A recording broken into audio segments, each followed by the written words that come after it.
Hi guys, for today's video, ayan, alam niyo naman kung anong title ng aking niluluto, butter shrimps. Ayan po, naglagay na ako dyan ng bawang at sibuyas at aking minix.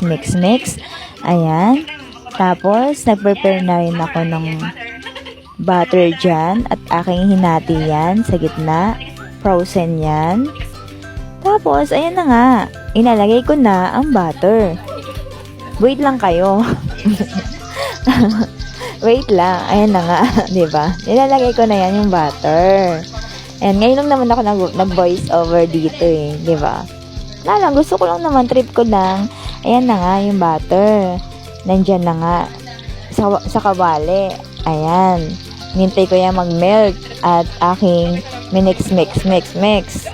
And halo-halo lang, 'di ba? Ayan, pinaikot-ikot ko na hanggang sa matunaw, hanggang sa mahilo siya, 'di ba? Tapos ayan na nga, naglagay na rin ako ng shrimps. 'Di ba? Ayan, hinalo-halo ko na rin, halo-halo lang. Ayan, 'di ba? Nakikita niyo naman. Tapos yan, naglagay na rin ako ng sweet and sour. Ayan, para sa maging okay yung lasa ng shrimps, ng butter shrimps. Ayan, at aking hinalo-halo ulit. Ayan. Ayan naman. Yan, hanggang sa maluto. Yan, tapos naglagay na rin ako ng Sprite. Ayan. Tinansya ko lang yan kung hanggang saan, di ba? Hanggang kung anong okay ba yung lasa. Pero masarap talaga yan. Siyempre, ako nagluto niyan, charot.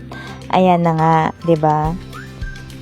Naglagay na rin ako ng paminta, magic sarap, salt diyan. Yan, tapos na yung niluto ko. Okay na.